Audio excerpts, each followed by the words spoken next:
بسم اللہ الرحمن الرحیم۔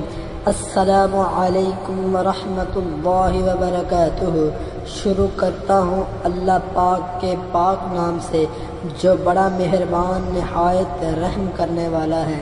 ناظرین کیسے ہیں آپ؟ امید کرتا ہوں آپ سب اللہ پاک کے فضل و کرم سے ٹھیک ہوں گے۔ حضرت عمر پر قرآن کا اثر۔ حضرت عمر بن خطاب کا اسلام لانے کا واقعہ مشہور ہے اور تمام کتب سیر اور تاریخ میں مذکورہ ہے کہ وہ اللہ کے نبی صلی اللہ علیہ وآلہ وسلم کو قتل کرنے کے لیے نکلے تھے۔ راستے میں حضرت نعیم صلی اللہ علیہ وسلم ایک صحابی سے ملاقات ہو گئی۔ حضرت نعیم کے دریافت کرنے پر بتایا کہ میں آج محمد صلی اللہ علیہ وآلہ وسلم کا سر قلم کرنے جا رہا ہوں۔ انہوں نے کہا کہ آپ ادھر کیوں جاتے ہیں؟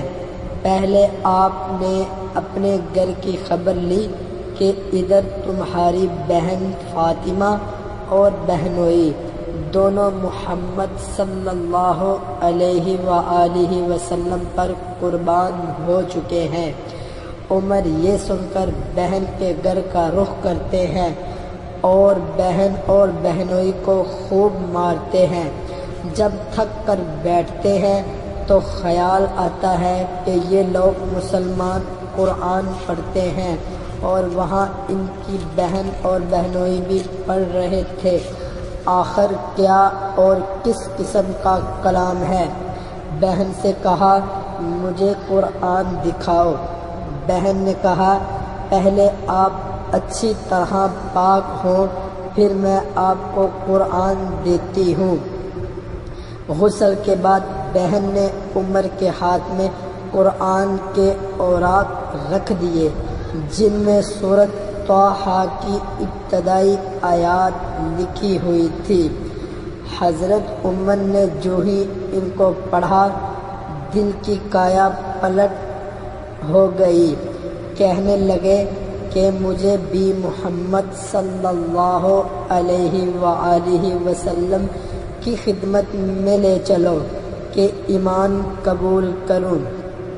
وہ عمر جو محمد صلی اللہ علیہ وآلہ وسلم کا سر قلم کرنے نکلے تھے، قرآن کی تأثیر سے اپنا سر محمد کے قدموں میں ڈال آئے۔ یہ قرآن کی سحر اور اعجاز نمائی نہیں تو اور کیا ہے۔ ناظرین آپ کو ہماری یہ کاوش کیسے لگی؟ اگر ہماری یہ ویڈیو آپ کو پسند آئی تو پلیز اسے لائک، شیئر اور چینل کو ضرور سبسکرائب کریں اور بیل آئیکن کو دبا دیں تاکہ فیوچر میں آنے والی ہماری ویڈیو بآسانی آپ تک پہنچ سکے۔